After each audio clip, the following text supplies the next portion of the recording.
فضائل تبلیغ۔ بسم اللہ الرحمن الرحیم۔ نبی اکرم صلی اللہ علیہ وسلم کا ارشاد ہے کہ اگر کسی جماعت اور قوم میں کوئی شخص کسی گناہ کا ارتکاب کرتا ہے اور وہ جماعت و قوم باوجود قدرت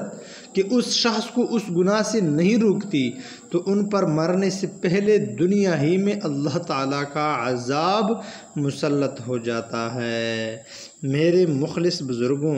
اور ترقی اسلام اور مسلمین کے خواہش مند دوستوں، یہ ہے مسلمان کی تباہی کے اسباب اور روز افزوں بربادی کی وجوہ۔ ہر شخص اجنبیوں کو نہیں، برابر والوں کو نہیں، اپنے گھر کے لوگوں کو، اپنے چوٹوں کو، اپنی اولاد کو، اپنے ماتحتوں کو ایک لمحہ اس نظر سے دیکھ لے کہ کتنے کھلے ہوئے معاصی میں وہ لوگ مبتلا ہے، اور آپ حضرات اپنی ذاتی وجاہت اور اثر سے ان کو روکتے ہیں یا نہیں، روکنے کو چھوڑیے، روکنے کا ارادہ بھی کر لیتے ہیں یا نہیں، یا آپ کے دل میں کسی وقت اس کا خطرہ بھی گزر جاتا ہے کہ لاڈلا بیٹا کیا کر رہا ہے، اگر وہ حکومت کا کوئی جرم کرتا ہے، جرم بھی نہیں سیاسی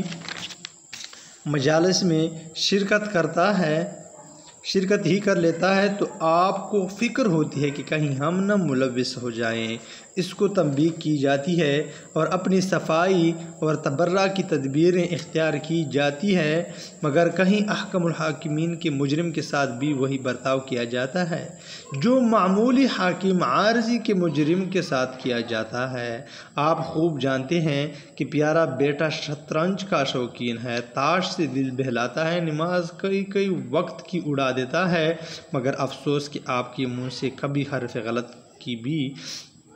غلط کی طرح بھی یہ نہیں نکلتا کہ کیا کر رہے ہو، یہ مسلمانوں کے کام نہیں ہے، حالانکہ اس کے ساتھ کھانا پینا چھوڑ دینے کی بھی مامور تھے، جیسا کہ پہلے گزر چکا ہے۔ وآخر دعوانا ان الحمد للہ رب العالمین۔